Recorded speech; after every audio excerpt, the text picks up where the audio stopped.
নমস্কাৰ বন্ধু বান্ধৱীসকল, welcome to amazing astro world. যদি আপুনি এই চেনেলটোত নতুনকৈ আহিছে তেন্তে চেনেলটো ছাবস্ক্ৰাইব কৰি দিব, লগতে ওচৰত থকা বেল আইকনটো প্ৰেছ কৰি দিব।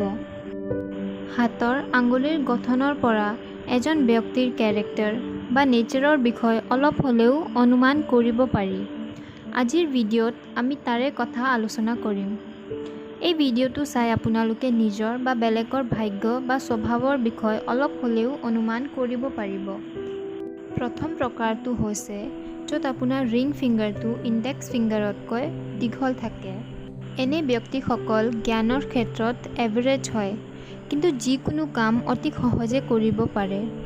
জ্ঞান বেছি নাথাকিলেও এজন জ্ঞানী ব্যক্তিতকৈ বেছি জ্ঞান অৰ্জন কৰা ক্ষমতা থাকে।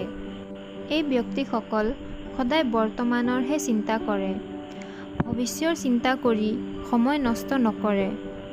এই ব্যক্তিসকল সদায় ষ্টেবল হৈ থাকে। এওঁলোকে বেলেগৰ নেচাৰ অতি সোনকালে চিনি পায়। কাৰ লগত কেনেকৈ চলা ফিৰা কৰিব লাগে এওঁলোকে সেইটো ভালকৈ জানে। 22 বছৰৰ পাছতে এই ব্যক্তিসকলৰ ভাগ্য খোলে আৰু টকা পইচাও আহিব ধৰে। এওঁলোকৰ বেছিভাগ প্ৰেম বিবাহ হয় আৰু বৈবাহিক জীৱন অতি সুখময় হয়। দ্বিতীয়টো হৈছে য'ত নেকি আপোনাৰ ইণ্ডেক্স ফিংগাৰটো ৰিং ফিংগাৰতকৈ দীঘল থাকে। এই ব্যক্তিসকল গুণী জ্ঞানী হয় আৰু এই ব্যক্তিসকলৰ বিবাহ বহুত দেৰিকৈ হয়। এই ব্যক্তিসকলৰ ভাগ্য 36 ইয়াৰৰ পাছতহে উদয় হয়। তাৰ আগত ভাগ্য বহুত বেয়া হৈ থাকে। এওঁলোক যদিও বহুত জ্ঞানী হয়, এওঁলোকক কোনো চিনি নাপায়। পৰিয়ালৰ মাজত এওঁলোকৰ সম্পৰ্ক বহুত ভাল হৈ থাকে।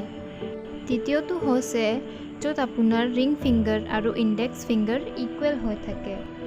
এওঁলোকে ভালকৈ জানে কোনটো ছিটুৱেশ্যনত কেনেকৈ থাকিব লাগে। এওঁলোক বহুত অনেষ্ট হয় আৰু বহুত শান্ত হৈ থাকে। যিকোনো ৰিলেশ্যনশ্বিপত ইহঁতৰ ওপৰত চকু মুদি বিলিভ কৰিব পাৰি, যেনেকৈ ফেমিলি ৰিলেশ্যন বা ইহঁতৰ পাৰ্টনাৰৰ লগত ৰিলেশ্যন বা ফ্ৰেণ্ডশ্বিপ, চবতে ইহঁত বিশ্বাসযোগ্য হয়। এওঁলোকে কেতিয়াও মিছা কথা নকয় আৰু মনত যি থাকে চব কৈ দিয়ে। নিজৰ মনত কোনো কথা নেৰাখে। লগতে এওঁলোক বহুত চেনচিটিভ হয়। কাৰোবাৰ সৰু কথাও এওঁলোকক বহুত ইফেক্ট কৰে, অৰ্থাৎ এওঁলোক বহুত সৰু কথাত হাৰ্ট হৈ যায়। ঠিক আছে বন্ধু বান্ধৱীসকল, আপোনালোকে যদি এই ভিডিঅ'টো ভাল পালে তেন্তে লাইক আৰু শ্বেয়াৰ কৰিব, লগতে চেনেলটো ছাবস্ক্ৰাইব কৰি দিব। ধন্যবাদ।